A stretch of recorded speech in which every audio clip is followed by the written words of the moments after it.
Natin yan dito. Uy. Pag nasira. Lakas, no?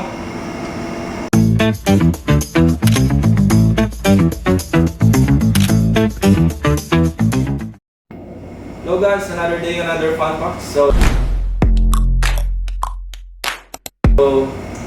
yung mga comment sa atin, nagtatanong sila about dito sa ating Zinji V3 AI Multicolor LED headlight. So, ang tanong nila, waterproof ba to? Kasi malapit na tag-ulan, so hindi ko alam.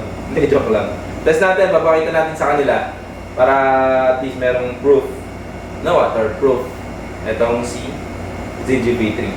So, tara. Sobrang teki ng ano na to, no? Guys, sobrang ganda. Maganda yung box niya. Open natin. Tignan natin kung ako ay mamamatay dahil sa kuryente. O mabubuhay dahil waterproof ang ating headlight. Check natin.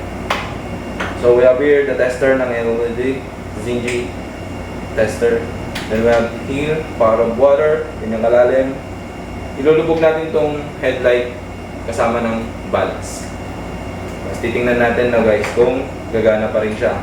Pag hindi, patay. So connect na rin natin siya sa phone pero sana gumana, no? Joke na. IP67 to eh. Or 16 tata.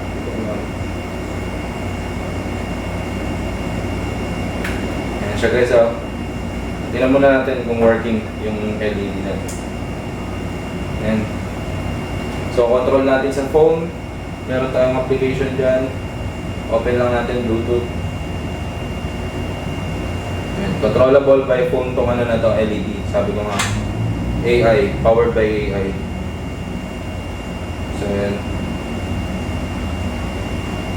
Control natin. Pwede natin gawing white to yellow, super yellow, then high to low. So, nakita nyo working siya. Test natin ang naka-high. Lubog natin yan dito. Uy. Pag nasira may babayaran ako. Yan siya. So zoom mo dito. Pakita mo. So 10,000 to 12,000 lumens to. Bali 96 watts. So bababa na lang siya konti hanggang 88, 89 doon. Magre-retain na lang siya doon. Sustain niya yung ganong ano, wattage, yung power. So yeah, still working.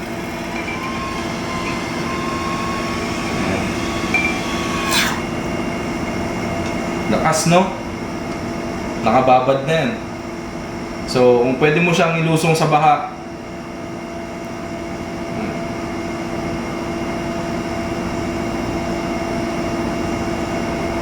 Tapos sa mga malalalim na tubig, pwede mo, kung gusto mo nag-off-road ka or what, off-grid, camping, mga off-road na sasakyan, pwede to. So, kontrolin natin siya. Gawin natin white, yellow, low, high. So, yan. IP67, number 1. So, Zinji lang, sa kalam. So, ano pa? Dito na. Zinji V3 LED headlamp. Let's go!